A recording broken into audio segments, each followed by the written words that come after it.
Well, the mall used to be the place to be, but what made it that way, and how has that role changed? We are talking to the author of the book, Big Mall, Shopping for Meaning. Kate Black grew up what was going on and grew up around the largest indoor shopping center in the world, and she is the author and joins us now. Good morning. Hello. Yeah, and the book is called Big Mall, Shopping for Meaning. Tell us about how you came to write this book. Yeah, so I grew up in Edmonton, just down the road from West Edmonton Mall, which at the time was the largest mall in the world. So as you can imagine, it loomed large in my imagination. And it was funny to me that no one had written a book yet, just focusing on that mall. So that inspired me to do it. It's interesting now you see all these, I see all these reels and TikTok videos of abandoned malls. And the Gen Z kids think it's so fascinating, going like, look, they had an Orange Julius here. I just, what do you think killed, is it just online shopping that killed these malls? Yeah, so there's a lot of explanations. I think first off, it's important to say that some malls are doing almost better than ever. So really big malls like West Edmonton Mall or even the Mall of America, they're still thriving pretty much.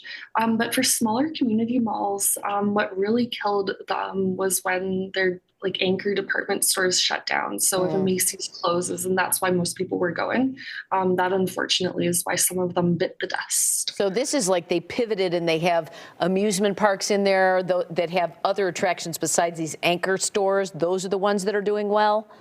Yeah, totally. So you can see in some of the photos up here from West Edmonton Mall, oh, there I am, at the theme park or like a wave pool. So it's not, they're not just focused on stores performing well anymore. Right, and those are the mega malls. I mean, you talk about Mall of America, and they have roller coasters and some of these, ginormous malls. But there are others that are still doing fairly well. We have a couple in the Chicago area. I'm thinking of Old Orchard. That's I don't know if you've heard of it or not, but it's it's not a mega mall, but it's certainly pretty big. It's mostly outdoors. So the malls that are still doing well, what have they done to stay in business while the other ones have shut down? I think it's almost like a democracy, like people are voting with their dollars and with their foot traffic. So if the mall has something that's serving its customers well. One thing as well is that we're seeing other stores are turning their whole shopping platform into an experience. So I think if you go into a store like Lush, they have you like testing out the bath bombs, they're giving you a hand massage, and it's really inviting to come into those places. So I'm sure that well-performing malls have places where you're not just going to tap your credit card, but maybe it's something that you really value or you're having a fun experience while in that store. And you see all these malls that were just built in one big facility, and some of them are opening it up to the outside. Like Dan mentioned this, some of these that are outdoor walking malls here in Chicago, you'd think that wouldn't be a big deal, but it's these they're all enclosed maybe that are those the ones not doing as well, or? Yeah, I think that has a part of it as well. I think novelty is really attractive to a mall doing well.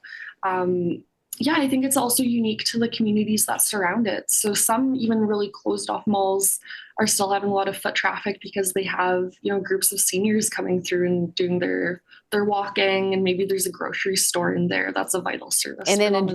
And I think in a generation where they're so used to shopping online, I think younger kids, you see them walking around the malls now. It's kind of kitschy to be out. Look, I could actually buy something right here.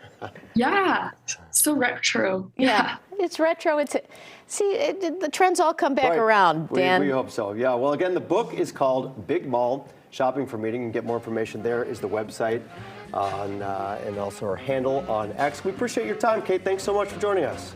Thanks so much for having me.